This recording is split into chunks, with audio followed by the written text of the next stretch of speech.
Making the Invisible Visible, Black Women 365 Days of the Year. Each day will spotlight a remarkable woman whose story has shaped Black, British or global diasporic history.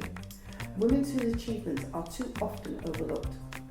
Through these daily short films, we create a living, breathing archive of leadership, creativity, resistance and legacy.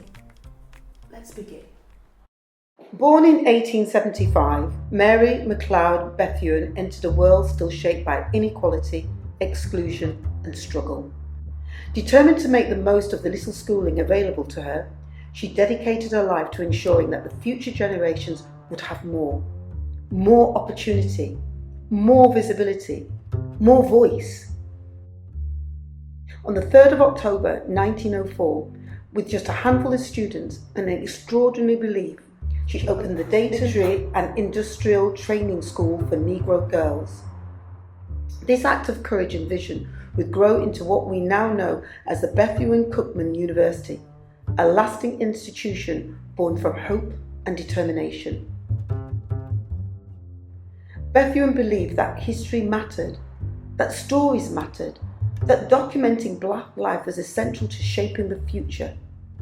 She actively encouraged Carter G. Woodson, founder of the Negro History Week, now Black History Month, to publish a journal dedicated to recording Black history. Her leadership extended far beyond education. In 1940, she became the Vice President of the National Association for the Advancement of Coloured People. In 1935, she founded the National Council of Negro Women, creating space for collective leadership and advocacy. That same year, President Franklin D Roosevelt appointed her the Director of Negro Affairs for the National Youth Administration, making her the highest-ranking African-American woman in government at that time. Using her influence, Bethune brought together a network of Black leaders known as Black Cabinet, an unofficial advisory group that ensured Black voices were heard at the highest level of power. Across her lifetime, she advised 5 US presidents, and in 1945 stood as the only Black woman present at the founding conference of the United Nations. Her presence there was symbolic, a reminder that visibility itself is a form of resistance.